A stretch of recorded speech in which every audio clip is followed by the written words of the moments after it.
மின்ன நிகழ்ச்சியில் உங்களை சந்திப்பதில் மகிழ்ச்சி அடைகிறோம். இன்றைய மின்ன நிகழ்ச்சி பதுளை மாவட்டத்திலே, அதாவது சுனாமியின் அழிவுக்கு பின்பு அல்லது மண் சரிவென்று பார்க்கின்ற பொழுது இலங்கை சுதந்திரம் அடைந்ததன் பின்பு பாரியோர் மக்கள் அழிவையும் சொத்தழிவையும் ஏற்படுத்திய இந்த மண் சரிவு பற்றி ஆராயலாம் என்றிருக்கின்றோம்.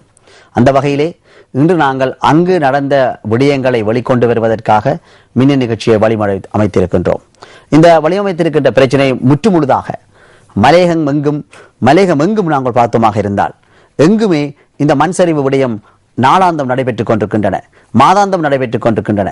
ஆனால் அங்கே ஒரு வீடு 2 வீடு என்று செய்கிறார்கள். ஆனால் இதுதான் ஒட்டுமொத்த மலையகமும் மாத்திரமல்ல, உலக நாடுகளும் நடுங்கும் அளவுக்கு, மலையகத்தின் பக்கம் திரும்பி பார்க்கும் அளவுக்கு, உலக நாடுகளின் கண்கள் திறக்கும் அளவுக்கு இன்று உயிர்கள் பறிக்கப்பட்டிருக்கின்றன.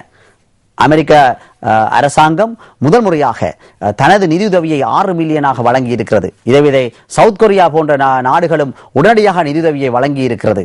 எனவே அதைவிட இந்திய பிரதம மந்திரி மோடி அவர்கள் உடனடியாக அனுதாப செய்தியை அனுப்புகின்ற அளவுக்கு மலையக மக்களுக்கு சார்பாக உலக நாடுகள் கண்களை திறந்திருக்கின்றன. ஆனால் உலக நாடுகள் இந்த மலையக மக்களுக்காக கண்களை துறந்தாலும் இலங்கையிலே இவர்களுக்கான நிவாரணங்கள் உரிய முறையில் நடக்கப்படுகிறதா, இந்த மக்கள் உரிய முறையில் கவனிக்கப்படுகிறார்களா என்பது ஒரு கேள்விக்குறியாகத்தான் இருக்கிறது. கேவலம் தங்கள் உறவுகள் கூட இவர்களை பார்க்க முடியாத ஒரு நிலைமையில் இந்த மலையக மக்கள் என்று வாடிக்கொண்டிருக்கிறார்கள். இந்த நிகழ்ச்சியை நாங்கள் ஆரம்பிப்பதற்கு முன்பு அந்த நிகழ்ச்சியிலே அங்கு வந்திருந்த ஒரு ஃபாதர் அவர்கள் கூறிய கருத்தினை நாங்கள் இங்கு போட்டுக்கொண்டு, உண்மையில் நாங்கள் இருவரை இங்கு அழைக்கவில்லை. இன்று மின்னலின் ஒரு தொகுப்பாக இந்த நடந்த விடயங்களை நாங்கள் வெளிக்கொண்டு இருக்கின்றோம். இந்த தொகுப்பு முற்று முழுதாக பதுளை மாவட்டத்தில் பாதிக்கப்பட்ட இந்த மக்களுடையதாகத்தான் இருக்க போகிறது. எனவே அதனுடைய தொகுப்பாகத்தான் நாங்கள் வழங்க இருக்கின்றோம். இனிவரும் காலங்களில் தான் மின்ன நிகழ்ச்சியிலே இதன் பிரதிபலங்களை இருவர்களை கூப்பிட்டு அழைத்து பேசுவதற்கு இருக்கின்றோம். எனவே அந்த ஃபாதர் அவர்கள் கூறிய கருத்தை நாங்கள் தற்பொழுது பார்ப்போம். கலையகத்திலே அந்த தகவல் தயாராகும் வரை உண்மையில் நாங்கள் பார்த்தோமாக இருந்தால் அங்கிருக்கின்ற மக்கள், அதாவது இன்று தாங்கள் பாதிக்கப்பட்ட வீடுகளை சென்று பார்ப்பதற்கு அவர்களுக்கு அனுமதி இல்லாமல் இருக்கிறது. அந்த வீட்டில் பாதிக்கப்பட்டவர்களை வந்து பார்ப்பதற்கான சகோதரர்கள் அல்லது உறவினர்கள் வருகின்ற பொழுது அவர்களை தடுக்கின்ற ஒரு நிலைமை காணப்படுகிறது. எனவே உலக நாடுகளே திரும்பி பார்த்து, முதல் முறையாக உலக நாடுகளே திரும்பி பார்க்கின்ற பொழுது இந்த மக்கள் ஒரு வீட்டு கைதியாக அல்லது ஒரு கைதியாக பயன்படுத்தப்படுகிறார்களா என்ற ஒரு கேள்வி எங்கள் மனதிலே எழுதியிருக்கிறது. இந்த வகையிலே நாங்கள் உண்மையில் அனர்த்த நிவாரண அமைச்சின் செயலாளர் அவர்களை நாங்கள் தொடர்பில் எடுக்கலாம் என்றிருக்கின்றோம். அங்கிருக்கின்ற மக்களின் கருத்துப்படி அங்கு வருகின்ற நிவாரண பொருட்கள் உரிய முறையில் அனர்த்த நிவாரண அதிகாரி அவர்கள், அதாவது பதுளை மாவட்டத்தின் அனர்த்த நிவாரண அதிகாரி அவர்கள் உரிய முறையில் பகிர்ந்தளிக்கவில்லை என்பதனை வெளிப்படையாக கூறுகிறார்கள். அதைவிட அனர்த்த நிவாரண அதிகாரி அவர்கள் அங்கு உரிய மக்களுக்கு வழங்குவதற்கு பதிலாக அவர்கள் குளிக்க செல்வதற்கு கூட டோக்கனை வாங்குகின்ற ஒரு துர்ப்பார்க்கிய நிலைமையை அனர்த்த நிவாரண அதிகாரி அதாவது அமுல்படுத்தி வருவதாக கூறப்படுகிறது. சுமார் 2.5 லட்சம் மக்கள் வன்னியிலிருந்து இடம்பெறுந்த பொழுது அந்த விடயங்களை கையாண்ட அரசுக்கு தற்பொழுது 500 குடும்பங்களை கையாள முடியாத என்ற ஒரு கேள்விக்குறி எழுந்திருக்கிறது. வீதியோரும் மக்கள், வீதி எங்கும் மக்களாக கண்டி, மாத்தரை, நூரெலியாவிலிருந்து மக்கள் சென்று கொண்டிருக்கிறார்கள் தங்கள் உறவுகளை பார்ப்பதற்கு, தமது நண்பர்களை பார்ப்பதற்கு, தமது இனம் அளிக்கப்பட்ட விதத்தை பார்ப்பதற்கு, தங்கள் உறவுகளுக்கு அவர்களுக்கு ஒரு ஆறுதல் கூறுவதற்கு. ஆனால் அவர்களை தடுத்து நிறுத்திவிட்டு முகாமுக்குள் முடக்கி விடுகின்ற ஒரு நிலைமை காணப்படுகிறது. தற்பொழுது நாங்கள் எமது அங்கு சென்ற சில காட்சிகளை நாங்கள் தற்பொழுது பார்ப்போம்.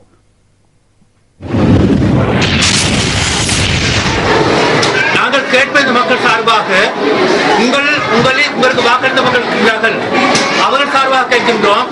பாராளுமன்ற அங்கத்தவர்களை உங்களால் ஒன்று சேர்க்க முடியுமா? நாங்கள் கேட்பது மக்கள் சார்பாக உங்களுக்கு வாக்களித்த மக்கள் இருக்கிறார்கள், அவர்கள் சார்பாக கேட்கின்றோம். பாராளுமன்ற அங்கத்தவர்களை உங்களால் ஒன்று சேர்க்க முடியுமா? நாங்கள் கேட்பது மக்கள் சார்பாக உங்களுக்கு வாக்களித்த மக்கள் இருக்கிறார்கள், அவர்கள் சார்பாக கேட்கின்றோம். பாராளுமன்ற அங்கத்தவர்களை உங்களால் ஒன்று சேர்க்க முடியுமா? எதிர்கட்சியில நாங்களே பாராளுமன்றத்தில் பேசுறோம், தொடர்ந்து பேசுவோம். பேசியான இந்த முறை எப்படியாவது நாங்கள் அதே நேரம் மலையத்தில் இருக்கிற சகல கட்சிகளை சொல்றோம். நீங்க எல்லாரும் அரசாங்கத்தோட இருக்கீங்க, ஒன்றில செய்யுங்க, இல்லாட்டி வழியில வாங்க எங்களோட. இந்த மக்களுக்கு சேவை செய்யாட்டி இப்ப எந்த அரசாங்கத்தோட அமைச்சராக இருந்த பிரயோசனம் இல்லையே, ஒரு பிரயோசனம் இல்லை.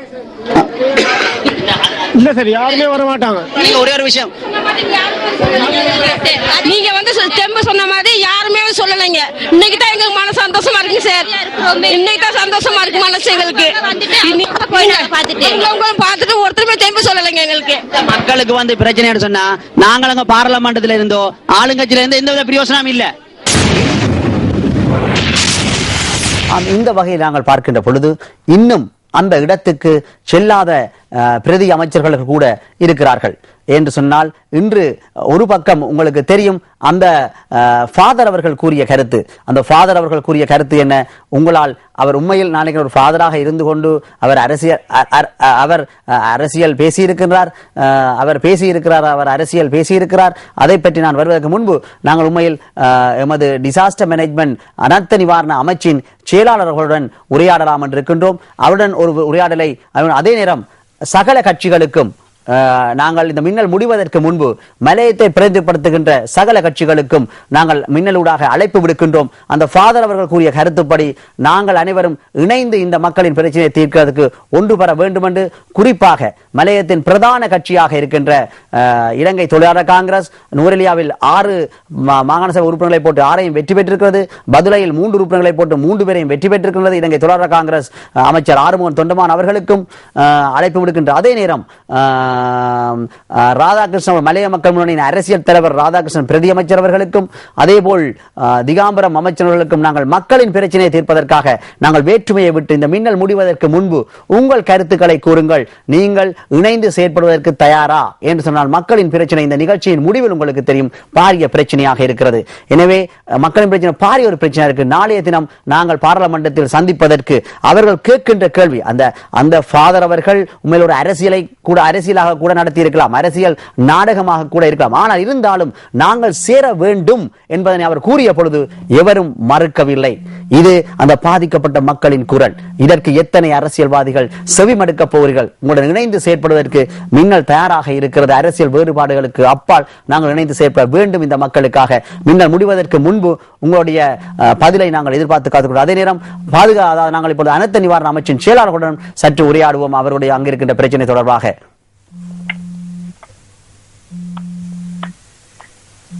Hello. Yeah.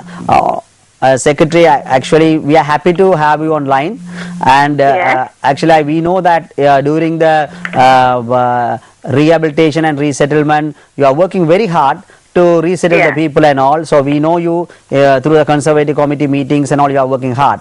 But 1 or 2 employees who is working under your ministry, actually recently I personally visited the affected areas, but people are telling whatever things was collected. I know some of the areas even last year or previous year, so you are coming and distributing things directly and you are allocating them houses and all. But unfortunately what is happening in Badula is the people are complaining, the disaster management ministry staff who is occupying that place not helpful to them to distribute things.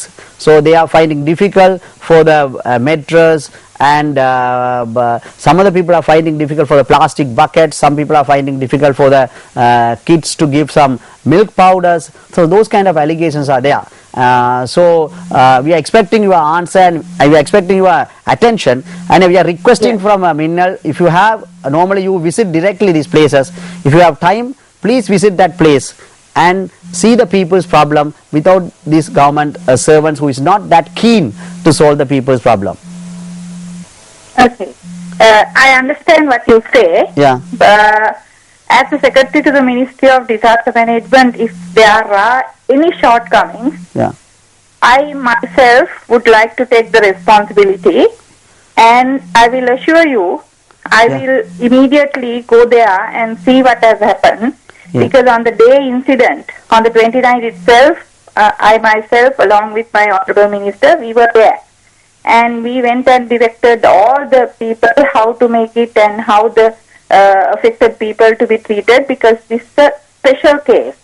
Because when the time we went, the people who were really affected was like, really they were not in a mood. They could not even realize what has happened. So first we had to think about their mentality, and in a way until the missing persons were recovered, and also the remaining people we had to look after. So we gave all the instructions how to be managed with these people, and I was surprised to hear that disaster management, one or two people who has mislead, or however you are telling, if there is some allegations against them, I will see that it will not happen again. Yeah, actually, we are happy. Even in the meantime, yes, whatever the things are given to the people, we assure the government of Sri Lanka has made all the efforts and given me all the directives to look after the people. yeah, and But if there is anybody voluntarily coming to help them, we are not going to stop them. But again, because what has happened in the past, we don't want to happen it again. So therefore, whatever is handed over to the government officials, I will assure with a transparent manner, all the belongings or whatever is distributed to them on lists and all everything, I will be putting in my website, and I will, whoever the parties who wants, I will assure that what is given to my officials or the government agent or whoever, if there is something wrong, I will take the disciplinary action against them. But I will assure these affected people will be looked after in a manner for the best that I can do. Thank you very much, Secretary, for your yes. kind words. But at the same time, what I want to tell you is, even we seen this kind of landslides and all sort of thing when they are happening in Norelia and all. You personally visited and helped the people, and some of the houses also you find, even the conservative committee in the parliament. How can you allocate, even when the drought came in Kilinochchi and Hambantota and all these places? But unfortunately, the people who are there at the moment at Badula, they know their relations under the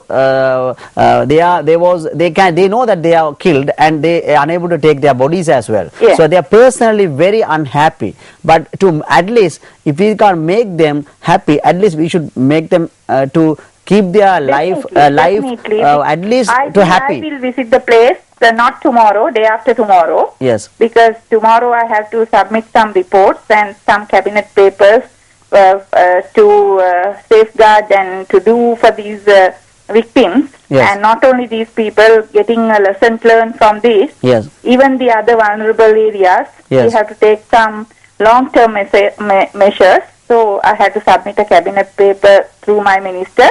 So I won't be able to go tomorrow. Day after tomorrow, definitely I'll go there and see if there is any grievances. I will look into that, and I will see that these things are made correct.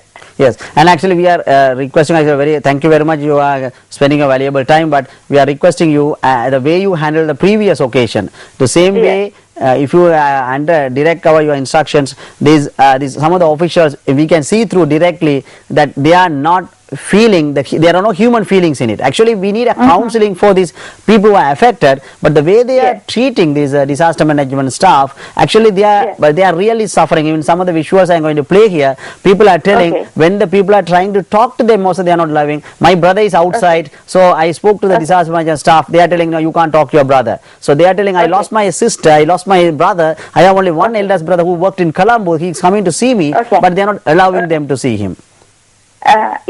Honorable Mr. Sri Lanka, but you should not forget, on the day I visited also, I saw into my naked eyes, people are visiting to see the place, to see the people and all. It was, the crowd control was really, really difficult for us. Yes. And also, I do agree, but you can remember on the very first day we were talking about around 200 people lost and missing, but it was not the truth because we could not count properly and all. So, but anyway, I will see that definitely. I will instruct my people not to allow the people, if they want to come and see to their relatives or whatever, to allow them. But in the meantime, we are protecting, because there were, earlier they said about 75 children are there without parents, but it is not the truth. Without both parents, only 3 children, and lost mother, only 4 children. But there are totally about 58 children together there. So we are trying not to allow anybody to take these children because they are our future. Yes. So we are going to protect these children. Yes. And also in the night and all, you know, when there are camps, there are a lot of things will happen. So we are protecting that also. But if it is making the people a hardship, I will see that to make all these barriers lesser. Yes. And I will see that the people can have their relatives to come and visit and see them. And most probably, but we don't allow in the night, of course, anybody to visit. In the daytime. Yes, daytime. Yes. Thank you very much, I will see Secretary. that those things happen. Yes. And also, if there is anything has gone wrong, on behalf of my ministry, disaster management, I apologize. And I will see that this will not happen again. And if there is some grievances, I'll visit there day after tomorrow, not tomorrow. And I will see that all these are looked into. Okay. Thank you very much, Secretary. Right. Thank you very much. Actually, நாங்கள் இதுவரை பேசிக்கொண்டிருந்தோம் அனர்த்த முகாமைத்துவ அமைச்சின் செயலாளர் அவர்கள் உடன் நாங்கள் பேசிக்கொண்டிருந்தோம். உண்மையில் அவர் நாளையன்று, அதாவது செவ்வாய்க்கிழமை அந்த ஸ்தலத்துக்கு விஜயம் செய்து அங்கு பேசுவதாக கூட அதற்கு நாங்கள் நிச்சயமாக மின்னலூடாக அனர்த்த நிவாரண அமைச்சின் செயலாளர் மிஸ் முகமது அவர்களுக்கு நாங்கள் நன்றி கூற வேண்டும். உண்மையில் அவர் அந்த விடயத்தை தான் எடுத்தார் என்ற அங்கு இருக்கின்ற மக்களின் சில கருத்துக்களை நாங்கள் தற்பொழுது பார்த்தோம் என்றால் அங்கிருக்கிற மக்கள் என்ன எண்ணத்தில் இருக்கிறார்கள் என்ற கருத்து உங்களுக்கு தெரியும்.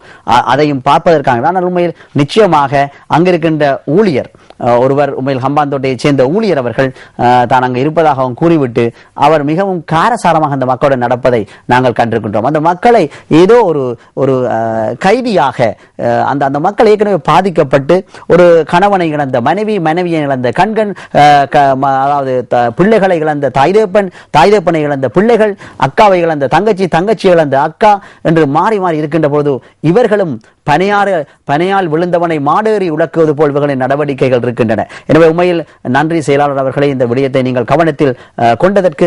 அடுத்ததாக அந்த ஃபாதர் அவர்கள் அரசியல் நோக்கமாக கூட இருக்கலாம், அவருடைய கருத்து என்னவென்று தெரியல. ஆனால் அங்கிருக்கின்ற மக்கள் அனைவரும் இதை விரும்பினார்கள். மலையகத்தைச் சேர்ந்த சகல கட்சிகளும் இந்த விடயத்தில் ஓரணியில் திரண்டு எங்களுக்காக பேச வேண்டும் என்பதனை அவர்கள் விரும்புகிறார்கள். எனவே அதற்காக மக்களுக்காக நாங்கள் அரசியல் என்றால் அதில் நாங்கள் ஒன்றுபட்டு செய்வதற்கு நாங்கள் இன்றும் தயங்கக்கூடாது. எனவே அந்த வகையில் சகல அரசியல் கட்சிகளுக்கும் அழைப்பை நாங்கள் விடுக்கின்றோம். உண்மையில் நாளைய தினம் நாங்கள் பேசுவதற்கு மின்னலூடாக உங்களுடைய கருத்துக்களை நீங்கள் தெரிவிக்கலாம். அதே நேரம் இன்னும் சில காட்சிகளை நாங்கள் அங்கு நடந்த காட்சிகளை தற்பொழுது பார்ப்போம்.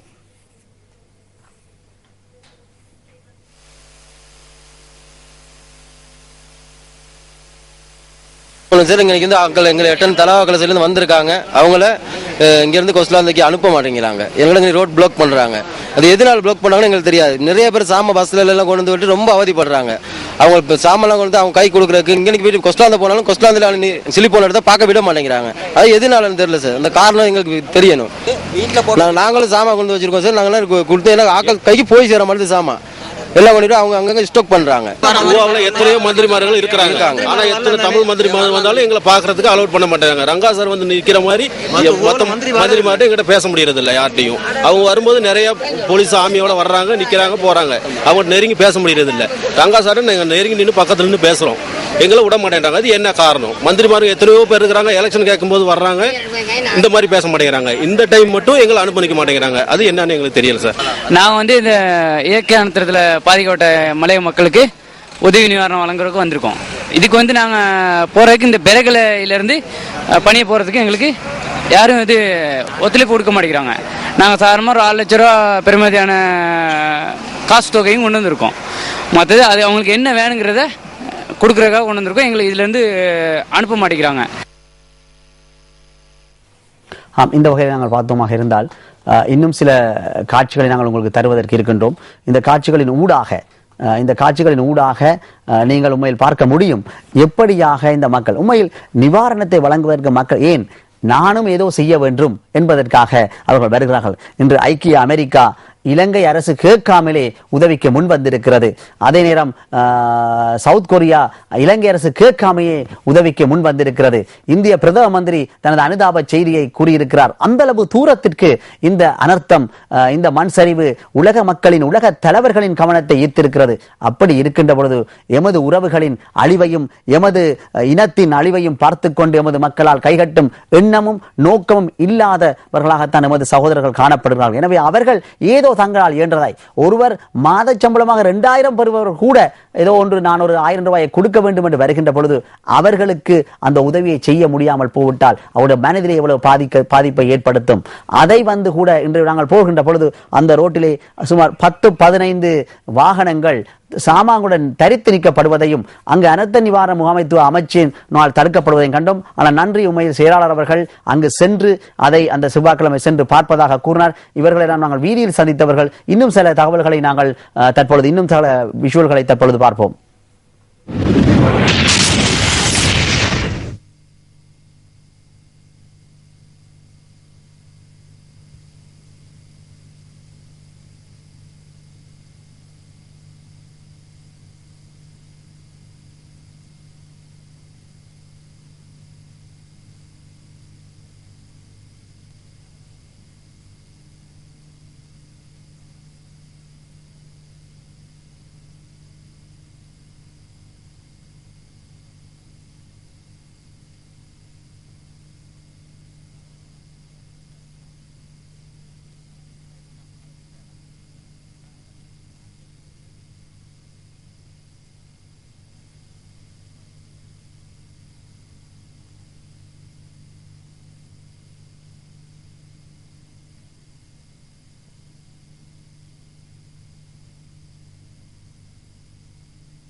தற்பொழுது அனர்த்த நிவாரண அமைச்சர் அவர்கள் தொலைபேசி அழைப்பில் இருக்கிறார். அவரிடம் நாங்கள் பேசுவோம்.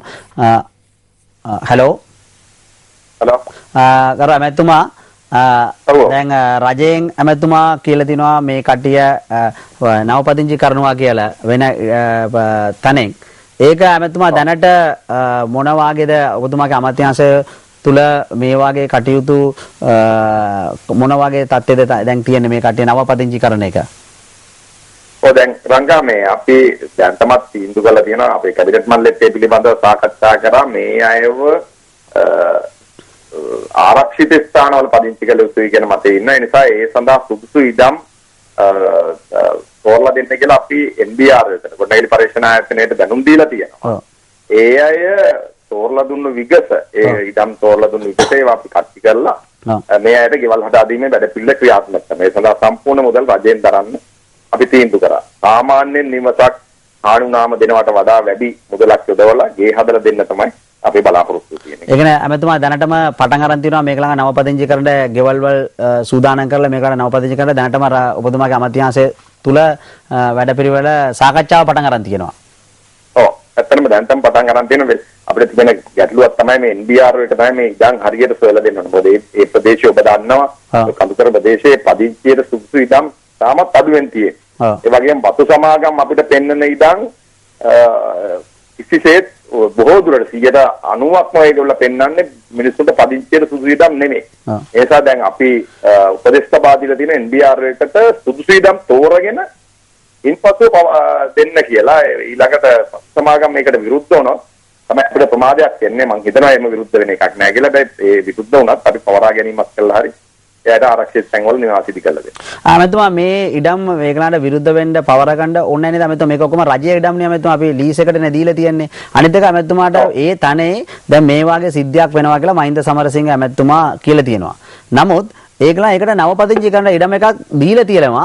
ඒකත් බලනකොට මේ ස්ලයිඩ්ස් එකට ඔබතුමා කියපුවා හරියට හරි මේ වතුකර මේ සමාගම දීලා තියන්නේ ඒකට අල්ලපු ඉඩම. ඒකත් දැන් ඒ කියන්නේ ඔන්න මෙන්න යන්නේ ඒකත් ඇෆෙක්ට් වෙලා තියෙනවා. මේකලන් දුන්න නවපදිංචි කරන ජනතාවට දුන්න ඉඩමත් ඒ කන්දේවෙන් තමයි තියන්නේ. එතකොට වතුක සමාගම බලන්නේ කොයිද හරි තේකොළ නැත්නම් එතන නවපදිංචි කරන්න තමයි මේ වැඩිදුරට මේ කම්පැනිස්ලා බලන්නේ. නමුත් ඒගොල්ලන්ගේ ආරක්ෂාගෙන බලන්නේ නැහැ. දැන් ඒකට හොඳම උදාහරණය තමයි මෙතන දැන් අද වෙච්ච සිද්ධියකින් ඒගොල්ලන්ට ගෙවල් 65ක් ඕන නම් 25ක් හදලා ඒගොල්ලන්ගේ නවපදිංචි කරන්න සූදානම් කරලා තියෙනවා. නමුත් දැන් බලනකොට එතනත් දැන් ක්‍රැක්ස් ගෙවල් වල ඔක්කොම ක්‍රැක් වල භාගයක් කඩලා තියෙනවා. එතකොට මේ කම්පැනිස් වලත් ඒගොල්ලන්ගේ ලොකු අඩුපාඩුවක් තියෙන ඒගොල්ලන් තේකොළ නැති තැන මේගොල්ලන් පදිංචි කරනවා. එතකොට ආයිසරේ උපතුමාගේ අමාත්‍යාංශය කරා මේක කරන්න වෙනවා නේද? දැන් වැඩ දෙකක් වෙනවානේ මේක.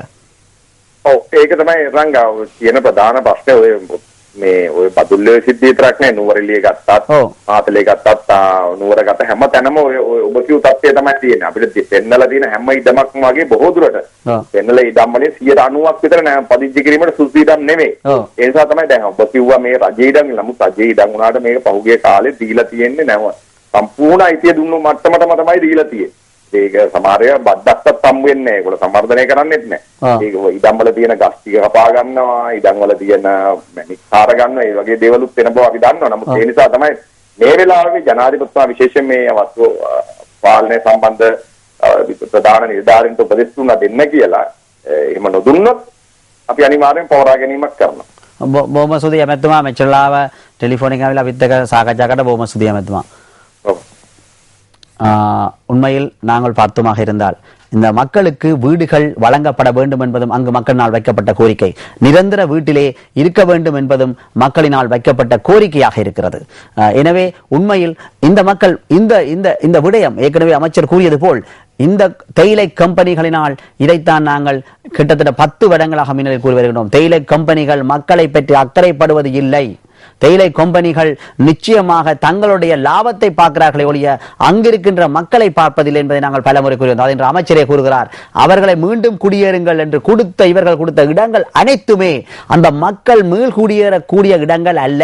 மண் சரிவு அவயம் இருக்கிறது என்று சொல்லி இந்த தேயிலை கம்பெனிகளுக்கு இன்னொரு இடத்தில் இவர்களை குடியேற்றுங்கள் என்றால் அவர்கள் குடியேற்ற தருகின்ற இடங்கள் கூட மண் சரிவு வரக்கூடிய இடங்களில் தான் இவர்கள் குடியேறுகிறார்கள் என்று. அதாவது இப்பொழுது சொல்கிறார்கள் இந்த மக்களை நாங்கள் குடியேற சொன்னோம், அவர்கள் குடியேறவில்லை என்று.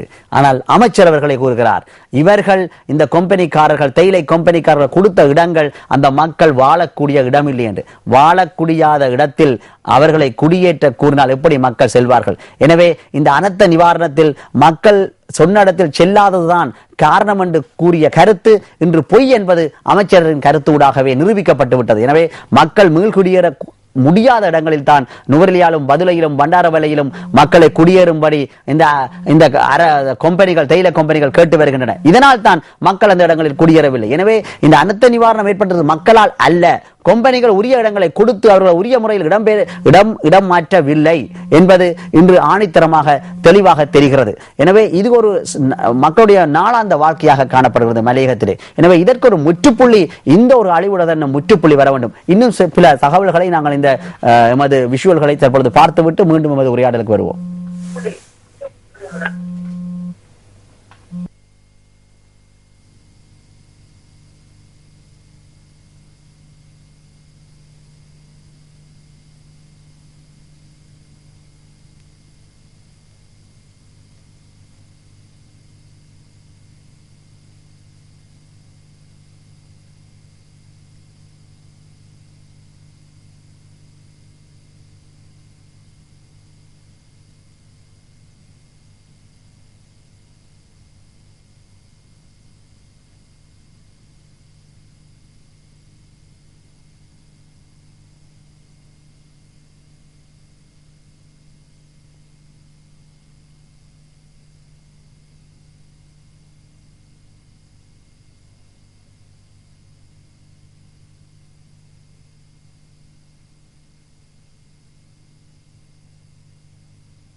இன்னும் பல காட்சிகள் எங்கள் கலையகத்தில் இருக்கின்றன. அந்த காட்சிகளையும் தருவதற்கு முன்பு உண்மையில் இன்று நாங்கள் ஏற்கனவே கூறியிருந்தோம், இந்த இந்த மக்களை நாங்கள் எடுக்கின்ற பொழுது இந்த மக்கள் நீங்கள் உரிய முறையில் எடுக்காம விட்டால் அந்த மக்கள் நீங்கள் அவர்களை எடுப்பது இங்கு நாங்கள் தொலைபேசி இலக்கத்தையும் தருகின்றோம். உங்களால் பலர் தொலைபேசி அழைத்துக் கொண்டிருக்கிறார்கள், அனைவரையும் உங்களால் இணைத்துக் கொள்ள முடியவில்லை. நீங்கள் இந்த இலக்கத்துக்கு தொலைபேசி அழைப்பை அழுத்துவதனூடாக உங்களை நாங்கள் இணைத்துக் கொள்ள முடியும். இந்த தொலைபேசி இலக்கத்துக்கு நீங்கள் உங்களுடைய வினாட்களையோ அல்லது இன்று முதல் முறையாக மின்னலில் உங்கள் கருத்துக்களை கூறுவதற்கும் நாங்கள் உங்களுக்கு இடமளிக்கின்றோம். என்று சொன்னால் இந்த பிரச்சனை உடன் மலையக மக்கள் மண் சரிவில் அழிகின்றது முடியும் ஒரு முற்றுப்புள்ளியாக மாற வேண்டும் என்பதுதான் இந்த மின்னலே ஒரு வேண்டுகோளாக இருக்கிறது. அந்த வகையிலே இன்னும் சில காட்சிகள் நமது கலையத்தில் இருக்கின்றன. மற்றது இந்த நிலங்கள் எல்லாம் அரசினால் கம்பெனிக்காரருக்கு குத்தகைக்கு கொடுக்கப்பட்டிருக்கிறது.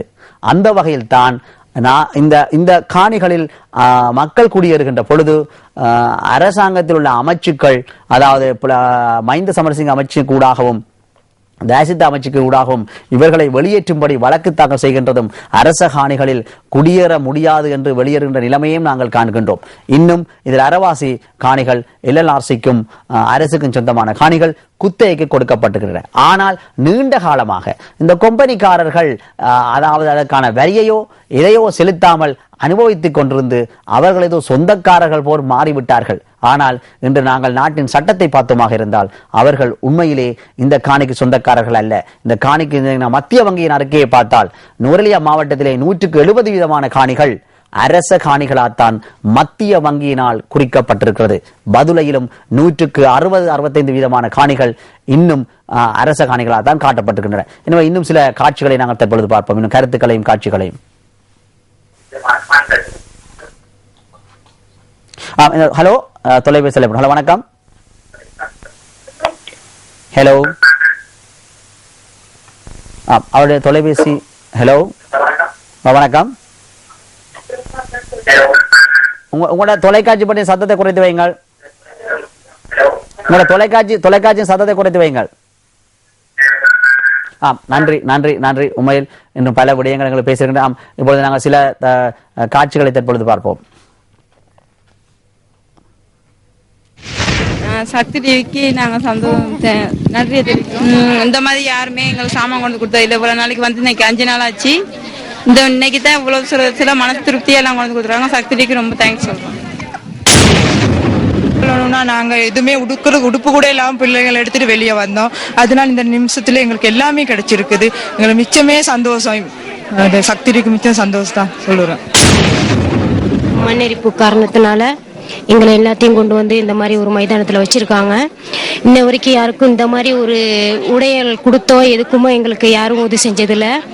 ஆனால் சத்தியத்தில் எங்களுக்கு இவ்வளோ உதவி செய்யறதுக்கு சத்தியப்புக்கு நாங்கள் மிக மிக நன்றியை தெரிவித்துக்கொள்ளும்.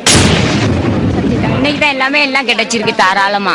இவ்வளவு நாள் கொடுக்கல. அப்படி பெட்ஷீட் இல்லைன்னது இல்லாம போய் கேட்டக்கே கொடுக்க மாட்டேன்ட்டாங்க. எல்லாம் ஒளிய வச்சுக்கிட்டு. ரொம்ப நன்றி. ரெண்டுக்குமே நன்றி. எங்களுக்கு இதெல்லாம் கொடுத்ததுக்கு, எங்களுக்கு இதெல்லாம் கிடைச்சது இல்லை. சின்ன பாபா அவங்களுக்கு பாயில போட்டுக்கிட்டு சும்மா நாங்கள் கொசு கடியில் படுத்திருந்தோம். அவங்களுக்கு இதெல்லாம் கிடைச்சதுக்கு ரொம்ப நன்றி. சக்தி டிவிக்கு ரொம்ப மிக நன்றி. ரொம்ப ரொம்ப சந்தோஷமா இருக்கு. இப்படி எல்லாம் கிடைக்கும் நாங்க நினைக்கல. எல்லாத்துக்கும் நன்றி சொல்லணும். நாங்க மீறியபத்த கொஸ்லாந்த இயற்கை அனர்த்தத்துக்கு பிறகு ரொம்பவுமே கஷ்டத்துல இருந்த அகதிகளா இருந்த மீறியபத்த கொஸ்லாந்த மக்களுக்கு இதுக்கு முதல் நிறைய சேனல்ஸ் வந்தாங்க. ஆனா இந்த அளவு மீடியாக்கள்ல யாருமே உதவி செய்யல. உடைகள், அத்தியாவசியமான உணவுப் பொருட்கள் அனைத்தையுமே கொடுத்து உதவிய சக்தி டிவி, சிரச டிவி மற்றும் மதிப்பிற்குரிய திரு ரங்கா ஐயா அவர்களுக்கும் அனைவரது சார்பிலும் நன்றியை தெரிவித்துக் கொள்கின்றேன். இந்த வகையிலே நாங்கள் தற்பொழுது ஒரு சட்டத்தரணி அவர்களை தொலைபேசி அழைப்பில் அழைத்திருக்கின்றோம். அழைத்ததற்கான காரணம், இந்த மலையகத்தில் இருக்கின்ற காணிகள் உண்மையில் அரச உடைமையா, தனியார் உடைமையா அல்லது கம்பெனிகளுக்கு சொந்தமா என்பதை பற்றி ஆராய்வதற்காக. வணக்கம். வணக்கம் அரங்கா.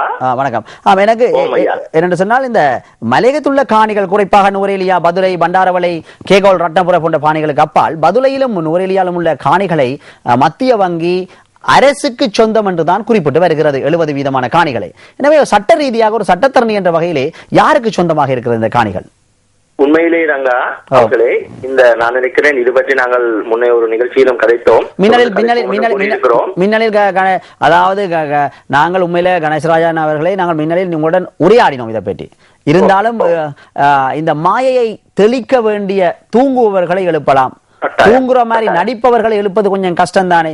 எனவே தூங்குற மாதிரி நடிக்கிறவர்களை நாங்கள் கொஞ்சம் எழுப்பிக் கொண்டிருக்கின்றோம். அதனால்தான் உங்களை மீண்டும் மீண்டும் எடுக்க வேண்டியது. நான் என்னென்றால் இந்த காணிகள் உண்மையிலேயே ஆரம்பத்திலே லேண்ட் ரிஃபார்ம் கமிஷன் என்று சொல்லப்படுகிற காணி சீர்திருத்த ஆணைக்குழுக்கு தான் சொந்தமாக இருந்தது. அந்த குறிப்பிட்ட காணிகள் பின்னர் இலங்கை அரசாங்கத்தால் ஏற்படுத்தப்பட்ட இரு நிறுவனங்களான ஜேஇடிபி மற்றும் எஸ்பிசி என்ற இரு நிறுவனங்களுக்கு பெருந்தோட்ட பயிற்சிக்காக வழங்கப்பட்டிருந்தது.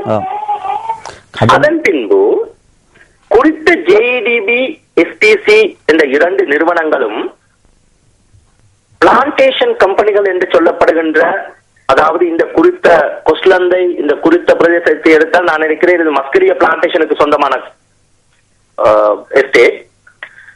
குறிப்பிடப்பட்ட அந்த கம்பெனிகளுக்கு 60, 70 மற்றும் 99 வருடங்களுக்கு குத்தகைக்கு வழங்கப்பட்டிருக்கிறது. எனவே குறித்த காணியினுடைய உரிமை தொடர்ந்தும் அரசாங்கத்திடம் அல்லது அந்த குறிக்கப்பட்ட அரசாங்க நிறுவனங்களிடம் தான் இருக்கிறது. ஆனால் அந்த குறித்த காணியையும் அந்த காணியில் அமைந்திருக்கின்ற கட்டிடங்களையும் நான் குறிப்பிட்டது போன்று குறித்த பிளான்டேஷன் கம்பெனிகள், அதாவது பெருந்தோட்ட கம்பெனிகளுக்கு வழங்கப்பட்டிருக்கிறது. எனவே குறித்த காணி மற்றும் அந்த குறித்த காணியில் காணப்படுகின்ற கட்டிடங்கள் தொடர்பில் நடவடிக்கை எடுக்க வேண்டிய பொறுப்பு, கவனம் எடுக்க வேண்டிய பொறுப்பு குறிப்பிட்ட கம்பெனிகளுக்கு இருக்கிறது. அரசாங்கம் வேண்டிய நேரம் இந்த காணிகளை பறித்துக் கொள்ள முடியும் அல்லவா? அவ்வாறு பறிப்பதானால் குறித்த லீஸ் அக்ரிமெண்ட் என்று சொல்லப்படுகின்ற, அதாவது லீஸ் அக்ரிமெண்ட் என்று சொல்லப்படுகின்ற அந்த குத்தகை உறுதியின் அடிப்படையிலே தான் பெற்றுக்கொள்ள முடியும். இப்பொழுது அமைச்சர் அவர்களை கூறுகிறார் இவர்கள் குத்தகையை கொடுப்பதில்லை என்று.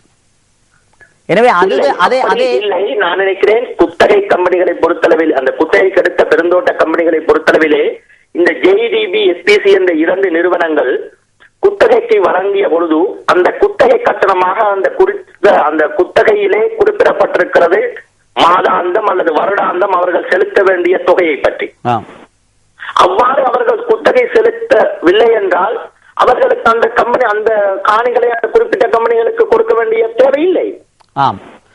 சட்ட ரீதியாக அவர்களை அதை பறித்துக் கொள்ளலாம். தேவையில்லை. என்னதுக்கு அவர்களுக்கு அரசாங்கத்துக்கோ அல்லது வேறு எந்த நிறுவனங்களுக்கோ அல்லது பொதுமக்களுக்கோ எந்த விதமான லாபமோ அல்லது எந்த விதமான அனுகூலமோ இல்லாத காரணம் இருந்தால் ஏன் அந்த காணிகளை அந்த குறிப்பிட்ட பெருந்தோட்ட கம்பெனிகளுக்கு வழங்க வேண்டும்? நன்றி. இரண்டாவதாக நான் நினைக்கிறேன் நேற்று அல்லது முன்னை நாள் அந்த பத்திரிகையில குறிப்பிடப்பட்டிருந்தது, அமைச்சர் கூறியதாக, அதாவது கூடுதல் மேலும் காணிகளை சுவீகரிப்பு செய்து இந்த மக்களுக்கு வழங்குவதாக. ஆனால் நீங்கள் ரங்கா அவர்களே, நீங்கள் பார்த்தீர்களானால் இந்த பெருந்தோட்ட கம்பெனிகளிலே இந்த தொழிலாளர்களாக இருக்கின்றவர்களுக்கும் குறிப்பிட்ட கம்பெனிகளுக்கும் இடையிலான உறவு ஒரு கான்ட்ராக்ட், ஒப்பந்த அடிப்படையிலான உறவாகத்தான் இருக்கிறது. அவர்களுக்கு அந்த காணியினுடைய உரிமை அல்லது சொந்தம் இல்லை. எனவே அவ்வாறான காரணத்தினால் அந்த குறிப்பிட்ட கட்டடங்களை அல்லது அந்த குறிப்பிட்ட தொழிலாளர்கள் வாழ்கின்ற அந்த காமராக்களை அல்லது அந்த குறிப்பிட்ட வீடுகளை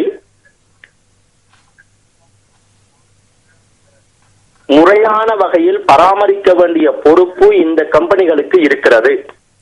அதாவது நீங்கள் மறுபக்கத்தில் பார்க்கின்ற பொழுது இந்த அனர்த்த நிவாரணம் ஏற்பட்டது, அதை கொம்பரிகள் ஒழுங்காக இயங்கவில்லை என்ற கருத்தை கூட நாங்கள் எடுத்துக்கொள்ளலாம் சட்ட ரீதியாக. ஏனென்றால் அவர்கள் ஒழுங்காக இந்த மக்களை, அதாவது இது ஒரு இயற்கை அனர்த்தமா அல்லது செயற்கை அனர்த்தமா என்று கூட, அதாவது மேன்மேட் டிசாஸ்டரா அல்லது நேச்சுரல் டிசாஸ்டரா என்று கூட பார்த்துக் கொள்ளலாம் என்று சொன்னால் நீங்கள் சொல்வது சரி ரங்கா அவர்களே. ஏனென்றால் எனக்கு நன்றாக நினைவிருக்கிறது, சுனாமி காலத்திலே நீங்கள்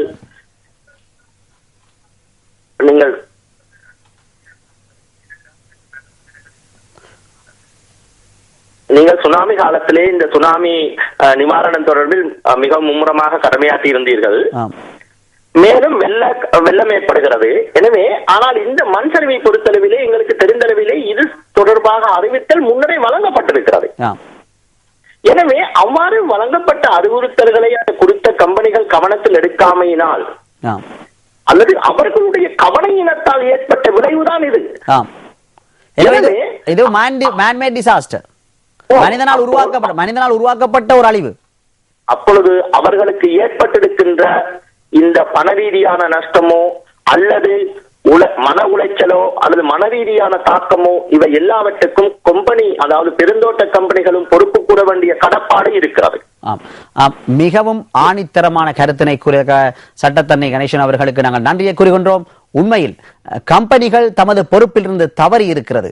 இந்த கம்பெனிகளுக்கு காணிகளை வழங்கிய அரசு இந்த கம்பெனிக்காரர்கள் அந்த தமது கடமையில் இருந்து தவறுகின்ற பொழுது அவர்களை உரிய முறையில் கேட்க வேண்டிய பொறுப்பு அரசிடம் இருக்கிறது. இதற்கு அப்பால் இந்த கம்பெனிகளை பார்த்தோமான இருந்தால் அங்கிருக்கின்ற மக்களை பாதுகாக்கின்ற கடமை இருக்கிறது. எனவே ஏற்கனவே மஹிந்த சமரசிங்க அமைச்சர் கூறியது போல் 2012ஆம் ஆண்டுக்கு முன்பு இவர்களை மாற்றிடத்துக்கு மாற்றச் சொல்லப்பட்டிருக்கிறது. கம்பெனிக்காரர்கள் மாற்றவில்லை. எனவே இது ஒரு இயற்கை அழிவு என்பதற்கு பதிலாக மனிதனால் உருவாக்கப்பட்ட அழிவு, அதாவது மேட் டிசாஸ்டர், மனிதனால் உருவாக்கப்பட்ட அழிவு, நேச்சுரல் டிசாஸ்டர், அதாவது இயற்கை அழிவு அல்ல என்பது இதில் தெளிவாக இருக்கிறது. இதை பற்றி பல விடயங்கள் நாங்கள் ஆராய இருக்கின்றோம். மீண்டும் அரசியல் கட்சிகளுக்கு தெரிந்திருக்கும், இதில் பல விடயங்கள் உள்புகுத்தப்பட்டிருக்கிறது. இதில் பாதிக்கப்பட்டது யார்? இதில் பாதிக்கப்பட்ட அனைவரும் எமது இனத்தைச் சேர்ந்தவர்கள். எனவே நிச்சயமாக நாங்கள் இந்த பல சக்திகளுக்கு எதிராக நாங்கள் இணைந்து போராட வேண்டிய கருத்து இருக்கிறது. இன்றும் நமது மக்கள் உறவுகளை பார்க்க முடியாத நிலைமையில் இருக்க தொலைபேசி அழைப்பு வந்து நாங்கள் பலரை இணைத்துக் கொள்ள முடியாது. அதுக்கு நாங்கள் அங்கே பேசுவதற்கே அழைக்கவில்லை. மக்களின் சில பிரச்சனைகள் போட இருக்கின்றன. வணக்கம். ஹலோ, வணக்கம். எங்கிருந்து பேசுகிறீர்கள்? குமார் ஃப்ரம் கோட்டக்கல. சொல்லுங்க குமார். என்னன்னு சொன்னா, ஒரு 5 வருக்கு முன்னுக்கு சமூக வலைத்தளமான பேஸ்புக்ல இருந்து மிஸ்டர் NEW லீடர் திகாம்பரம் அவர்களும் பழனி விஜயகுமார் என்ற 2 பேரும் ஒரு அறிக்கை ஒன்று விடுத்திருக்கிறாங்க. அந்த கொஸ்லாந்தர் மீடியாபத்த இடத்துல மண்ணால் புதைவண்ட மக்களை உடனடியாக அந்த இடத்துல புதைவண்ட மக்களுடைய அந்த மீட்பு பணியை உடனே இடைநிறுத்திட்டு அந்த இடத்துல அவர்களுக்கான ஒரு நினைவு கல்லறையை கட்ட வேண்டும் என்று சமூக வலைத்தளத்துல அறிக்கை ஒன்று விடுத்திருக்கிறாங்க. அவ்வாறு சமூக வலைத்தளத்துல அறிக்கை ஒன்று விடுறதுக்கு அவர்கள் யாரு? எங்களுடைய உறவுகள் அங்க மண்ணில் புதைந்திருக்கிற நேரத்துல அவர்களுடைய உறவுகள், அவர்களுடைய சொந்த பந்தங்கள் அந்த மண்ணில் புதையவில்லை. அதே நேரத்துல இவ்வாறான அறிக்கைகளை நன்றி உமேல்குமார்களே. எங்களுக்கு இதை விட பாரிய பிரச்சனைகளை பற்றி பேச இருக்கின்றன. இவற்றையெல்லாம் பின்பு பேசலாம். நன்றி. உண்மையில் இணைந்து கொள்பவர்கள், உங்களுடைய ஆதங்கம் இந்த அழிவில் ஏற்பட்ட மக்களை எப்படி காப்பாற்றுவது, இந்த அழிவு மீண்டும் வராமல் எப்படி தடுப்பது என்பதனை பற்றி சிந்தியுங்கள். அரசியல் பிரச்சனைகளை பேர்ந்து வைத்து விடும். அதனால் தான் அனைத்து கட்சிகளையும் இணைந்து அந்த உண்மையில் அந்த ஃபாதர் அவர்கள் அந்த பாதிக்கப்பட்ட முகாமுக்கு சென்ற பொழுது அவர் உண்மையிலே அவருடைய ஒரு உள்நோக்கம் அரசியலாக கூட இருக்கலாம், எனக்கு தெரியாது உண்மையில் அவர் என்னத்துக்கு பேசினார். ஆனால் அந்த மக்கள் அனைவரும் அதை விரும்பினார்கள். அனைத்து கட்சிகளும் இணைய வேண்டும். எனவே இந்த விடயங்களை நாங்கள் பேர்ந்து பேசிக் கொள்வோம். இதற்கு இன்னும் பல காட்சிகள் அங்கு இருக்கின்றன. அந்த காட்சிகளை மக்களுக்கு காட்ட வேண்டிய ஒரு கடமை இருக்கிறது. மக்களின் ஆதங்கம் என்ன என்பது பற்றி. He said okay, but then in front of MP, he said a complete different story. Okay, it's not fair. He's paid by the taxpayers' money. We are here for the people, not because of the DMC or anybody else. Okay? What he has done is completely wrong. To switch his phone off and go off, he's absolutely irresponsible. I just want to say that to you for the record. This is, I will also, there are a lot of things. It's good. If you are really going to talk for these people, you can raise a lot of problems, to be honest with you. But we are trying to solve the problem. That is his job. He can point out the problem. We are here to distribute some kind of things for the people. When you're going to take a bath, there is a token. So you're telling, we can't get us our bodies, we can't get us our nations. Now when you're going to take a bath, because of the Nandana could be token at them. He did a bit of Purudilane. Nandana could have token at them. Monkey Gival Burn about a token at them. Hamuda can do never. Make a thing Janata. Janata knew it. Janata, make up the Abi Bala Pursuit and then Hamuda will up to me. මේකෙන් තියෙන මේ bodies අරගෙන ඉඳලා අපිට දෙන්න ඕනේ. නමුත් මෙතන අවිලස දැන් එතන කෙනෙක් කියනවා එයාගේ පොල්ටර් එකෙන් අදගෙන ගියා කියලා. ඒකෝට අනිත් එක මේකෙන් තව එකක් තියෙනවා දැන් පාරේ ඉන්නම ගොඩක් මිනිස්සු ඉන්නවා මේ ඉන්න. අයි මේ කට්ටිය මෙහෙම තියාගෙන ඉන්නවා. මේක ඒ වගේ දේවල් නෙමෙයි අපිට කතා කරන්නේ. මේ මිනිස්සු අයි බලන්න දෙන්නේ නැත්තේ. මේකලන් ඇත්තට මේ සූ එකේ ඉන්න මේ මොනවද මේ සත්තු නෙමෙයිනේ. මේකලන් ඇත්තට මොනකටද බලන්නේ. මේකලන්ට ඔක්කොම පාසුම දෙනවනම්. මේකලන් සත්තු නෙමෙයිනේ. මේකලන් බලන්න දෙන්න පුළුවන්. මේකලන් වල බලන්න පුළුවන්. අපි දැන් මේක ඔක්කොම අපි බලන්නේ ඉවරක් ඔයගොල්ලන්ට මම කතා කරන සිංහල භාෂාව තේරෙන්නේ නැති. අයියේ බේස්කෝ පැය 3ක් වතෙන් දැවිලා පැය 3ක් කියලා අපි ආවේ ඔයගොල්ලෝ වෙනුවෙන්. ඔයගොල්ලන්ගේ සහයෝගය දෙන්න අපි මේ බඩ ඔයගොල්ලන්ට ලබා දෙන්න පුළුවන්. හැබැයි මෙතන தற்பொழுது பார்த்திருந்தால் இந்த முகாமுக்கு பொறுப்பு அதிகாரியாக இருக்கிற பிரிகேடியர் அவர்களுடன் நாங்கள் உரையாடி கொண்டிருந்த சிவான் டேனியலும் நானும் உரையாடி கொண்டிருந்ததை கண்டீர்கள். அவர்களுக்கு தெளிவாக கூறணும், சத்து இல்லை. அதாவது இங்கிருக்கின்ற மக்கள் ஒன்றும் விலங்குகள் அல்ல. அவர்கள் குளிக்கச் செல்வதற்கு நீங்கள் ஒரு டோக்கனை கேட்கின்றீர்களாம். அங்கு நிம்மதியாக நாங்கள் நீர்வீழ்ச்சிகளிலும் இயற்கை காட்சிகளிலும் வாழ்ந்த எமது மக்கள் தங்கள் வீட்டிலே சொந்தமாக வைத்து குளித்த மக்களை இன்று பாதிக்கப்பட்டு அண்ணன் இறந்திருக்கிறான், தங்கச்சி இறந்திருக்கிறது, பிள்ளைகள் இறந்திருக்கிறது, அப்பா இறந்திருக்கிறார்.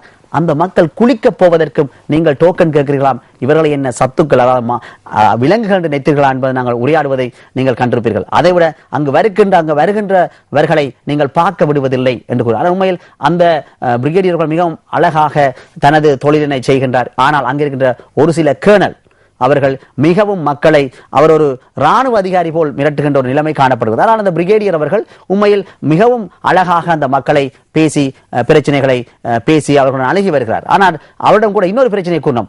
ஒருவரை இன்னொரு புனல என்ற முகாமுக்கு செல்லும்படி சேட்டை பிடித்த ஒரு ராணுவ அதிகாரியின் தகவல் ஒன்று கிடைத்தது. அதன்படி பிரிகேடியர் அவர்கள் கூறியபோது தான் அதை நிச்சயமாக கவனிப்பதாக கூறியிருந்தார்.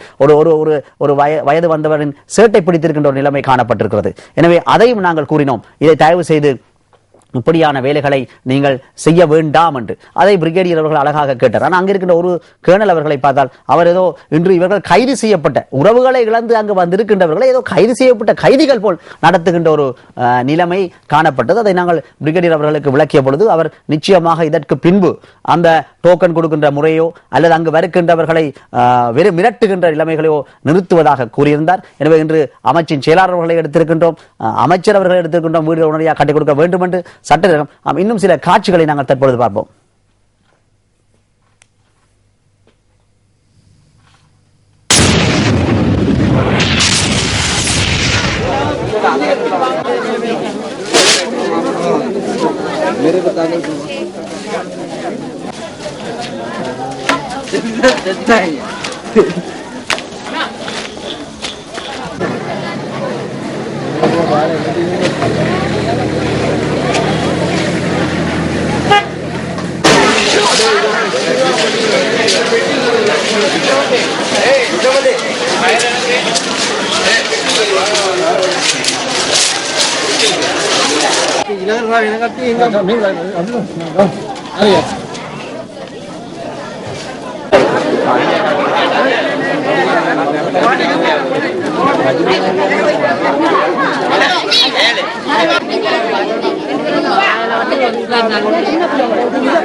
தற்பொழுது நம்முடன் கௌரவ அமைச்சர் ஆறுமுகம் தொண்டமான் அவர்கள் நம்முடன் தொடர்பினை ஏற்படுத்தியிருக்கின்றார். ஹலோ, வணக்கம். வணக்கம். வணக்கம் அமைச்சர் அவர்களே. வணக்கம், சொல்லுங்க. வணக்கம். உண்மையில் தற்பொழுது உங்களுடைய தொடர்பினருக்கு நன்றி. உண்மையில் இந்த இணைந்து செயற்படுகின்ற விடயம் தொடர்பாக அங்கிருக்கின்ற மக்கள் உண்மையில் பேசும். நீங்கள் கூட அந்த இடத்துக்கு 2, 3, 4 தரத்துக்கு மேலே சென்றிருக்கின்றீர்கள். இன்னும் சில மலையத்தைச் சேர்ந்த சில தலைமைகளும் இன்னும் செல்லாமல் இருக்கின்ற ஒரு நிலைமைகளும் காணப்படுகிறது. ஆனால் உண்மையில் பார்த்தீங்கன்னா மக்கள் அங்கு வந்து சென்றதன் பின்பு அந்த மக்களை சந்திப்பதற்கு கூட சில இடைஞ்சல்கள் ஏற்பட்டு வருகின்றதனை மக்கள் காணித்தரமாக கூறி வருகிறார்கள். இன்று லயங்களிலே சில இடங்களிலே பிக்கெட்டிங்கள் ஆரம்பமாகி இருக்கின்றன. எனவே சில பேர் வந்து உண்மையில் இதை ஒரு பிரச்சாரமாக கூட பயன்படுத்துகின்ற ஒரு நிலைமை கூட காணப்படுகிறது. அந்த இடத்துக்கு விஜயமே செய்யாமல் பிரச்சாரம் செய்கின்ற ஒரு நடவடிக்கை கூட நடைபெற்று வருகிறது. இல்ல இப்ப இதுல ஹலோ பேசுங்கள். இதுல இப்ப 2 இஷ்யூ சொல்லிருக்கீங்க. ஒண்ணு வந்து அரசியல் கட்சிகள் ஒன்னா சேர்ந்து வேலை செய்யறத பத்தி உங்களுக்கு தெரியும். இப்ப நான் ப்ரோக்ராம் 10 பண்ணீங்க. இந்த இத ஆரம்பத்துல அந்த ஃபாதர் சொன்னாருன்னு சொன்னீங்க. இப்ப நான் நினைக்கிறேன் 8, 9 வருஷத்துக்கு அப்புறம் நான் இப்ப மின்னல்ல பேசுறேன். அதுவே ஒரு காரணம். இந்த மாதிரி நம்ம மக்களுக்கு அனர்த்தமோ ஏதாவது ஒரு பிரச்சனை வரணும், உண்மையா அந்த பிரச்சனையை அட்ரஸ் பண்ண யாரோடையும் கை கோர்த்து வேலை செய்ய நான் தயார். ஆனா அதை அரசியல் மயமாக்காம இருந்தா சரி. 2வது சொன்னீங்க நம்ம மக்களை பார்க்க விட மாட்டேங்கிறாங்க, அவங்க சொந்த பந்தங்களோட சேர விட மாட்டேங்கிறாங்கன்னு. அதுக்கு நான் இப்ப நாளைக்கு காலையில் ஜனாதிபதியோட பேசி அதுக்கு தகுந்த நடவடிக்கை எடுப்போம். அதே நேரம் இப்ப வீடமைப்பு பத்தி பேசுனீங்க. ஏற்கனவே அன்னைக்கு ஜனாதிபதி வந்து அன்னைக்கு நாங்க போயிருந்தோம். மஸ்கிலிய பிளான்டேஷன் இருந்தாங்க, ட்ரஸ்ட் எல்லாரும் இருந்தாங்க. இப்ப அன்னைக்கு நாங்க முடிவு எடுத்தோம். NBRO சொல்லியிருக்கோம் எஸ்டேட்ல எது நல்ல நம்ம மக்கள் பாதுகாப்பா வாழக்கூடிய இடத்தை ஐடென்டிஃபை பண்ண சொல்லி ஐடென்டிஃபை பண்ண மறுநிமிஷம் வீடு கட்டுறது தொடங்க போறோம். இப்போதைக்கு என் பிளான் படி 15ஆம் தேதி இருக்கும் போது தொடக்க போறோம். அதுக்கு இப்ப NBRO ரிப்போர்ட் நாளைக்கு எந்த காணின்னு காமிச்சிட்டாங்கன்னா நாங்க தொடங்குறது நிச்சயம். அது யாராலையும் அதை நிப்பாட்ட முடியாது. அமைச்சர் உண்மையிலே நன்றி. நீங்கள் இணைந்து செயற்படுவதற்கு நீங்கள் கூறிய உண்மையிலே உங்களுக்கு தெரியும் மின்னலில் கூட மக்களின் பிரச்சனைக்காக நாங்கள் யாருடனும் இணைந்து செயற்படுவதற்கு நன்றி. உண்மையில் இந்த மின்னல் முடிவதற்கு முன்பு நான் உங்களுடைய கட்சியில் இருந்த அனைவர் அதாவது மலையத்தைச் சேர்ந்த சகல கட்சிகளையும் இணைக்கும்படி குறிப்பாக உங்களுக்கு நாங்கள் வேண்டுகோளை விடுத்திருந்தோம். இந்த நிகழ்ச்சியில் தொடர்பை கொண்டு உங்களுடைய கருத்தினை தெரிவிக்கும்படி உண்மையில் நீங்கள் தொடர்பு ஏற்படுத்த நன்றி. அதே நேரம் அமைச்சர் உங்களுக்கு தெரியும் இன்று அமைச்சர் அவர்கள் பேசுகின்ற பொழுது டிசாஸ்டர் மேனேஜ்மெண்ட் மினிஸ்டர் அவர்கள் இந்த கம்பெனிகள் தெரிவு செய்கின்ற இடங்கள் உரிய முறையில் இல்லை என்ற கருத்தினையும் அவர்கள் முன்வைக்கிறார். அமைச்சர் மஹிந்த அமரவீர அவர்கள் ஐடென்டிஃபை பண்ண சொல்லி NBRO ஐடென்டிஃபை பண்ண நாங்க வேலையை தொடங்குவோம். கம்பெனி கிட்ட போய் கெஞ்ச தேவை அவசியம் கிடையாது. இதெல்லாம் அரசாங்க காணி. அப்ப அந்த விடயத்தில் நீங்கள் உறுதியா இருப்பது உண்மையில் வரவேற்கத்தக்க விடயம். 15க்கு முதல்ல நிச்சயம் தொடங்கும். நன்றி. அதே நேரம் ஒரு விஷயம் இப்ப உங்களுக்கு தெரியும் 8 பிள்ளைகள்கிட்ட அப்பா அம்மா எழுந்திருக்காங்க. அந்த பிள்ளைகளை நாங்க தத்தெடுக்கலாம்னு முடிவு பண்ணியிருக்கோம். இதைவிட அமைச்சர்களே அந்த உறவுகளை பார்க்க போகின்ற மக்களை வழியிலே வைத்து முடிவெடுத்து நாளைக்கு பார்லிமெண்ட்ல வச்சு சொல்றேன் உங்களுக்கு. ரைட், நன்றி. அதே நேரம் உங்களுடன் இணைந்து மக்களின் வேண்டுகோளுக்கு நாங்களும் இணைந்து உண்மையில் இந்த மக்களின் பிரச்சனை தீர்வதற்கு அதாவது அரசியல் லாபங்கள் என்பதற்கு அப்பால் இந்த மக்களின் பிரச்சனையை சேர்ந்து நீங்களும் முன்வந்ததற்கு நன்றி. அதேபோல் நாங்களும் உங்களுடன் இணைந்து இந்த மக்களின் பிரச்சனையை தீர்ப்பதற்கு உங்களுடன் இணைந்து செயற்படுவதற்கு நாங்கள் தயாராக இருக்கின்றோம். நாளைய தினமே உங்களுடன் பார்லிமெண்டில் சந்தித்து பேசுவதற்கு நாங்கள் தயாராக இருக்கின்றோம். நிகழ்ச்சி முடிவதற்கு முன்பு நீங்கள் தொடர்படுத்துவதற்கு மக்களின் பிரச்சனையை கருத்தில் கொண்டு 8 வருடங்களின் பின்பு நீங்கள் கூறியது போல் 8 வருடங்களின் பின்பு நீங்கள் மின்னலில் பேசியிருக்கின்றீர்கள். மிக்க நன்றியை உங்களுக்கு தெரிவித்துக் கொள்கின்றோம். என்று சொன்னால் அடம்பன் கொடியும் திரண்டால் தான் மிடுக்கு. எனவே எமது மக்கள் பாதிப்பில் இருக்கின்ற பொழுது அதற்காக நீங்கள் 8 வருடங்களின் பின்பு மின்னலில் பேசி இணைய முற்பட்டதற்கு உங்களை இணைந்து இதை பிரச்சனையை தீர்க்க முற்பட்டதற்கு மிக்க நன்றி. இந்த வகையிலே இன்னும் சில காட்சிகள் இருக்கின்றன. இந்த காட்சிகளுக்கு சென்று விட்டு வருவோம். சக்தி டிவிக்கு நாங்கள் நன்றியை தெரிவிக்கிறோம். இந்த மாதிரி யாருமே எங்களுக்கு சாமான் கொண்டு கொடுத்தது இல்லை. இவ்வளோ நாளைக்கு வந்து இன்னைக்கு 5 நாள் ஆச்சு. இன்னைக்கு தான் இவ்வளோ சில மனசு திருப்தியெல்லாம் கொண்டு கொடுத்துருவாங்க. சக்தி டிவிக்கு ரொம்ப தேங்க்ஸ் சொல்கிறோம். நாங்கள் எதுவுமே உடுப்பு கூட இல்லாமல் பிள்ளைங்களை எடுத்துட்டு வெளியே வந்தோம். அதனால இந்த நிமிஷத்துல எங்களுக்கு எல்லாமே கிடைச்சிருக்குது. எங்களுக்கு மிச்சமே சந்தோஷம். சக்திக்கு மிச்சம் சந்தோஷம் தான் சொல்லுறேன். இந்த வகையில நீங்க பார்த்தீங்கன்னு சொன்னால் இந்த கருத்துக்களை மக்கள் கூறுகின்ற பொழுது அங்கு அனர்த்த முகாமைத்துவ அமைச்சுக்கு பொறுப்பான அதிகாரி அவர்கள் அங்கு பிரசன்னமாயிருந்தார். ஆனால் அவருக்கு முன்னால் தான் மக்கள் கூறினார்கள். எனவே மக்கள் கொண்டு கொடுத்த பொருட்கள் எங்கே? ஆனால் இதன் பின்பு அந்த அனர்த்த முகாமைத்துவ அமைச்சின் பொறுப்பு அதிகாரி அங்கிருந்தவர் தலைமறைவாகினார். நாங்கள் பிரிகேடியருடன் பேசக்கூடியதாக இருந்தது. அவருடன் பேசியதை நீங்கள் தொலைக்காட்சியில் பார்த்தீர்கள். ஏன் இந்த மக்களுக்கு நீங்கள் குளிப்பதற்கு டோக்கன் கொடுக்கிறீர்கள்?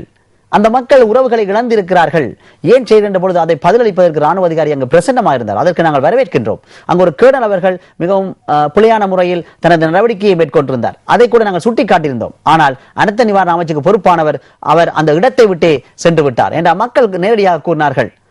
மக்கள் நேரடியாகவே கூறினார்கள். எனவே நாங்கள் இன்னும் சில காட்சிகளை பார்த்து விட்டு வருவோம். இவர்களுக்கு முன்னால் மக்கள் கூறுகின்ற பொழுது உண்மையில் இவர்கள் சாமான்களை கொடுத்திருந்தால் அனர்த்த நிவாரண முகாமைத்துவின் பொறுப்பான அதிகாரி அங்கிருந்து ஏன் தலைமறைவாக வேண்டும்? மீறியபெத்த கொஸ்லாந்த இயற்கை அனர்த்தத்துக்கு பிறகு ரொம்பவுமே கஷ்டத்துல இருந்த அகதிகளா இருந்த மீறியபெத்த கொஸ்லாந்த மக்களுக்கு இதுக்கு முதல் நிறைய சேனல்ஸ் வந்தாங்க. ஆனா இந்த அளவு மீடியாக்கள்ல யாருமே உதவி செய்யல. உடைகள், அத்தியாவசியமான உணவுப் பொருட்கள் அனைத்தையுமே கொடுத்து உதவிய சக்தி டிவி, சிரச டிவி மற்றும் மதிப்பிற்குரிய திரு ரங்கா ஐயா அவர்களுக்கும் அனைவரது சார்பிலும் நன்றியை தெரிவித்துக் கொள்கின்றேன். இன்னும் பல காட்சிகள் உண்மையில் எங்களிடத்தில் இருக்கின்றன. சில காட்சிகளை நாங்கள் திருப்பி போட்டதற்கு காரணம், அதாவது இது உண்மையில் அமைச்சின் செயலாளர் அவர்களுக்கும் அமைச்சர் அவர்களுக்கும் உண்மையில் அமைச்சர் அவர்களுக்கும் தெரிய வேண்டும். உண்மையில் பார்த்தீர்கள் அங்கு மக்கள் இவ்வளவு தொகை கொடுக்கின்ற பொழுது ஒரு தொகை பொருட்களை வழங்குகிறார்கள். அந்த இடத்தை விட்டு சென்ற பின்பு மீண்டும் இவர்கள் கபடாக்குள் அடைக்கப்படுகின்றன. இவர்களுக்கு முன்னால் தான் மக்கள் கூறுகிறார்கள், எமக்கு இதுவரை இப்படியான பொருட்கள் கிடைக்கவில்லை. நேற்றைய தினம்தான் நாங்கள் சக்தி சிரச நிவாரணத்துக்கூடாக வழங்கினோம்.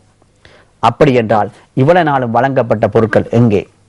இன்னும் சில காட்சிகள் தயாராகி இருக்கின்றன. அந்த காட்சிகளை இணைத்துக் கொண்டு இனிவரும் காலங்களில் உண்மையில் இந்த மக்களின் வீடுகள் சொந்தமாக கட்டி கொடுக்கும் வரை மக்களுடன் மக்களாக மக்களுக்கு அரசியல்வாதிகளை இணைத்துக் கொண்டு இந்த மின்னல் உங்களுக்காக நிச்சயமாக பேசும். சட்டத்தரணி கூடியது போல் சுனாமியில் நாங்கள் எப்படி ஒரு பணி செய்தோமோ அதே போல் ஒருபடி மேலே சென்று இந்த மக்களின் பிரச்சனையை தீர்ப்பதற்கு மாத்திரமல்ல, ஏற்கனவே அமைச்சர் கூறியது போல் இந்த கம்பெனிகள் மக்களை மீள்குடியேறும்படி கூறிய காணிகள் உரிய முறையில் மீள்குடியேறதுக்கு உகந்தது அல்ல என்ற கருத்தினை அனர்த்த நிவாரண அமைச்சரே கூறியிருக்கிறார். எனவே ஏனைய பிரதேசங்கள் இன்று நுவரெலியாவில் பல இடங்களில் மக்கள் இடம்பெயர்ந்திருக்கிறார்கள். எனவே தொடர்ந்தும் நடைபெறாத முறையில் இவர்களுடன் இணைந்து நாங்கள் உண்மையில் இதே பதிலை அமைச்சர் ஆறுமுகம் தொண்டமானவர்கள் கூறியது போல் இதே பதிலை ஏனைய அரசியல் மலையத்தைச் சேர்ந்த அரசியல் கட்சிகளையும் கேட்டிருந்தார். இதுதான் அன்று அந்த பேசிய ஃபாதருக்கான கருத்து. உங்களால் இணைக்க முடியுமா என்றுதான் கூறினார். எங்களை மக்களின் பிரச்சனைக்காக இணைவர்களை இணைத்துக் கொள்ள முடியும், ஆனால் இணையாதவர்களை நாங்கள் இணைக்க முடியாது. மக்களின் பிரச்சனைக்காக பேசுபவர்களை இணைத்துக் கொள்ள முடியும். இணைவர்களை நாங்கள் அரசியலில் இணைய தேவையில்லை, மக்களின் பிரச்சனையில் இணைய முடியும் என்று சொன்னால் நாங்கள் இன்று பல இடையூறுகள் சொல்லி அதை தடுப்பதற்கு எங்களுடைய பிரச்சனைகளை கூட காரணமாக காட்டிவிடுவார்கள். எனவே எங்களுக்குள் பிரச்சனை இல்லாமல் மக்களின் பிரச்சனை தீர்க்க வேண்டிய கடமை எங்களுக்கு இருக்கிறது. மக்களுக்காகத்தான் பிரதிநிதிகள் உருவாக்கப்படுகிறார்கள். சில காட்சிகளை பார்ப்போம் தற்பொழுது.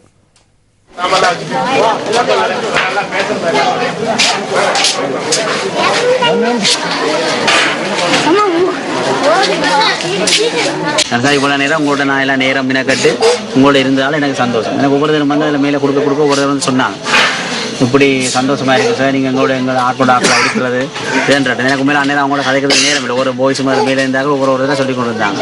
நன்றி. இந்த இவரெல்லாம் இருந்தார். அப்போ சொன்னாங்க நாங்கள் மேலிருந்து நாங்கள் சந்தோஷமா இருக்கிற போது. ஆனால் எனக்கும் உண்மையில உங்களோட சந்தோஷம்.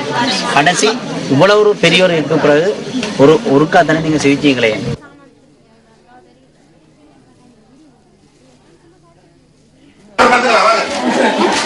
நன்றி சொல்லிட்டு வருவோம். வாங்க, சும்மா இது கூட சாமா எவன் கொண்டாந்து கொடுப்போம். வாங்க வாங்க, நன்றி சொல்லாட்டே மனிதன் கிடையாது. என்ன சார் எங்களுக்கு இப்போ ஒரு ஆள் வந்து என்ன சொன்னார், ஒரு ஆள் கொழும்புல வேலை செய்யறாங்க சார்.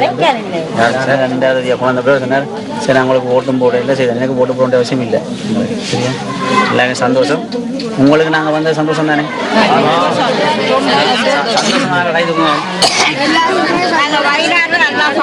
சந்தோஷமாக இந்த மாதிரி வந்தவங்க யாருமே உபசரிக்கல சார்.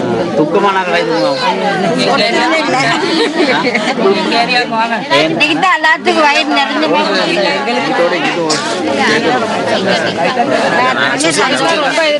என்னது ஆம், இந்த வகையில் உண்மையிலே நேரமும் எம்மை தட்டி கொண்டிருக்கின்றன. இனிவரும் மின்னல் நிகழ்ச்சியிலும் இந்த மக்களின் பிரச்சனைகளை நாங்கள் வெளிக்கொண்டுருவோம். இந்த மின்னல் நிகழ்ச்சியில் கூறிய கருத்து போல் எந்த எவருடனும் இணைந்து இந்த மக்களின் வீட்டை நிரந்தரமாக கட்டிக் கொடுப்பதற்கும், நிரந்தரமாக கட்டிக் கொடுத்து அவர்கள் நிரந்தர வீட்டில் வாழுவதற்கும் இவர்களுடனும் இணைந்து செயற்படுவதற்கு நாங்கள் தயாராக இருக்கிறோம். அதே நேரம் அந்த முகாம்களில் இந்த மக்கள் உண்மையில் ஒரு பயபீதியுடன் இருக்கின்ற ஒரு நிலைமையை காணக்கூடியதாக இருக்கிறது. எனவே இவர்களுடன் பயபீதிகள் இல்லாமல் சுதந்திரமாக உறவுகளை இழந்தவர்களை ஒரு கூட்டுக்குள் அடைத்து வைத்திருக்கின்ற ஒரு நிலைமை போல் காணப்படும். அவர்கள் ஆறுதல் செல்வதற்கு கூட அங்கு உறவினர்கள் செல்ல முடியாத நிலைமை இருக்கிறது. மேலும் பல தகவல்களுடன் அடுத்த ஞாயிற்றுக்கிழமை மீனலில் உங்களை சந்திப்போம். நன்றி.